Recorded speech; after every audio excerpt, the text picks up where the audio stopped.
अनिका, अनिका, अनिका, तुम सुन रही हो ना मेरी बात?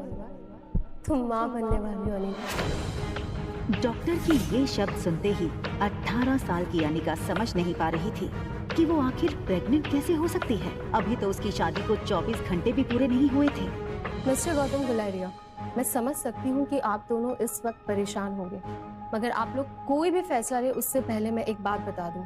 प्रेगनेंसी 4 महीने पार हो चुकी है, so abortion is out of question.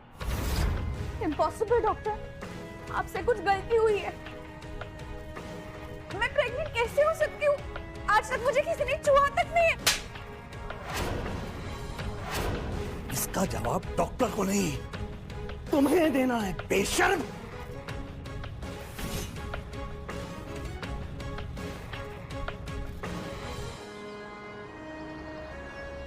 अक्सर कार की बैक सीट पर बैठने वाले गौतम आज अनिका को पीछे बैठाकर खुद ड्राइवर के साथ वाली सीट पर बैठ गए थे, मानो ऐसा करके वो अनिका को अपनी नाराजगी जता रहे हों। अनिका जानती थी कि एक बेटी होने के नाते आज उसने अपने पिता को दुनिया का सबसे बड़ा दुख दिया था, एक बिन ब्याही मां बनकर। इतना दुख उन्हें अनिका की मां के गुजरने पर भी नहीं हुआ होगा।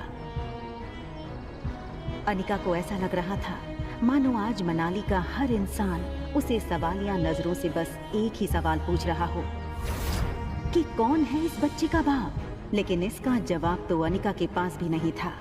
गुलेरिया हाउस ब्रिटिश के जमाने का मकान था। कहा जाता था यहाँ इंग्लैंड के अधिकारी वेकेशन मनाने आते थे, लेकिन अच्छे से मेंटेन न करने की वजह से पिछले कुछ सालों से थोड़ा बंजर सा लगने लगा था।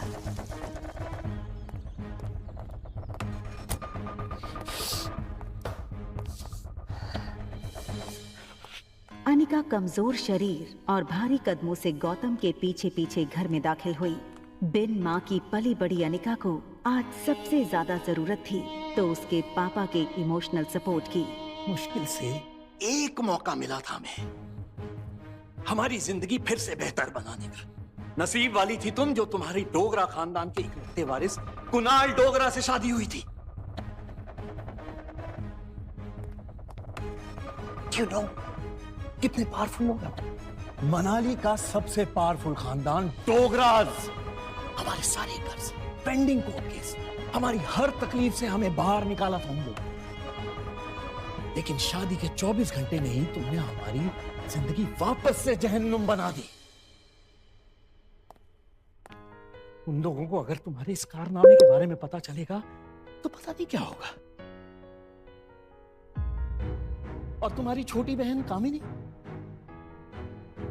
उससे कौन शादी करेगा? भले ही वो तुम्हारी सौतेली बहन हो, लेकिन तुम्हारे इस कारनामे की वजह से उसकी भी तो बदनामी होगी।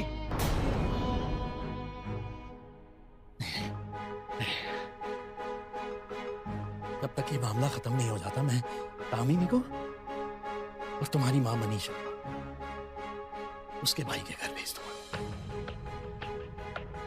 लेकिन आज नहीं तो कल सबको पता चल ही जाएगा। आज तुम भी अपनी मां के साथ ही। अनिका वो सुन चुकी थी जो गौतम कहते कहते रुक गया था। अगले दिन सुबह गौतम ने घर में लगे सारे सीसीटीवी के पिछले 5 महीने की फुटेज को खंगाला और बारीकी से देखने के बाद वो हैरान रह गया था कि पिछले 5 महीनों से छोटी मोटी बीमारी के चलते अनिका घर के बाहर कहीं गई ही नहीं थी। ये देखकर गौतम का गुस्सा अब आश्चर्य में बदल गया। उसे इतना तो समझ आ गया था कि कहीं कुछ तो गड़बड़ थी। जल्द ही अनिका की देखभाल के लिए एक नर्स रखी गई। लगातार देखभाल और दवाइयों से अनिका की सेहत में काफी सुधार आया। 4 महीने बीत चुके थे, लेकिन साथ ही साथ उसे ये बात रोमांचक कर रही थी कि उसके अंदर एक नन्ही सी जान पल रही है जो सिर्फ और सिर्फ उसका होगा। अनिका अपनी छोटी सी दुनिया में लगभग सब कुछ भूल चुकी थी। न वो किसी से मिलती, न कोई उससे मिलता।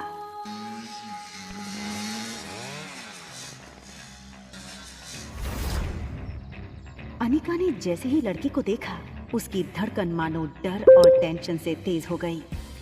ये लड़का और कोई नहीं बल्कि अनिका का पति कुणाल डोगरा था।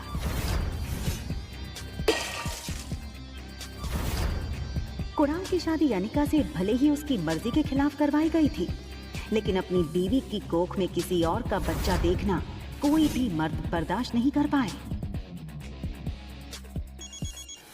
कुणाल शादी के मंडप से सीधे दिल्ली अपने कॉलेज की पढ़ाई करने चला गया था और वहीं पहुंचकर शादी के दूसरे दिन उसे अनिका की प्रेगनेंसी की खबर मिली थी। अरे कुणाल बेटा, आज अचानक से तुमने फोन किया कि तुम्हारे कॉलेज की तुम्हारी छुट्टियां शुरू हो गई क्या? कमाल है, 4 महीने के बाद मैं घर आ रहा, अपने दामाद को इस तरीके से वेलकम करेंगे। और वैसे भी बहुत कुछ बदल गया है अब यहाँ पे।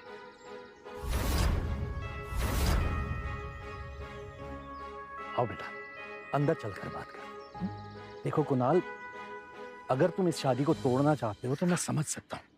तुम समझ सकते हो, लेकिन ये बात मेरे बुढ़े दादाजी नहीं समझ सकते। जबरदस्ती इस मोटी से मेरी शादी करा दी और अब वो चाहते हैं कि इसके इस पाप को मैं अपना नाम दे दूं। जब जब इसको देखता हूं ना, ऐसा लगता है एक ऐसे गुनाहों की सजा मिल रही है जो गुनाह मैंने कभी किए ही नहीं। देखो इस बेशरम को कैसे खड़ी है, शादी के फेरे लेते वक्त किसी और का पाप लेकर के खड़ी थी पेट में। क्या लगता है तुझे तेरे इस पाप को मैं अपना नाम दूंगा? कुणाल डोगरा का नाम मिलेगा इसको, सोचना भी मत।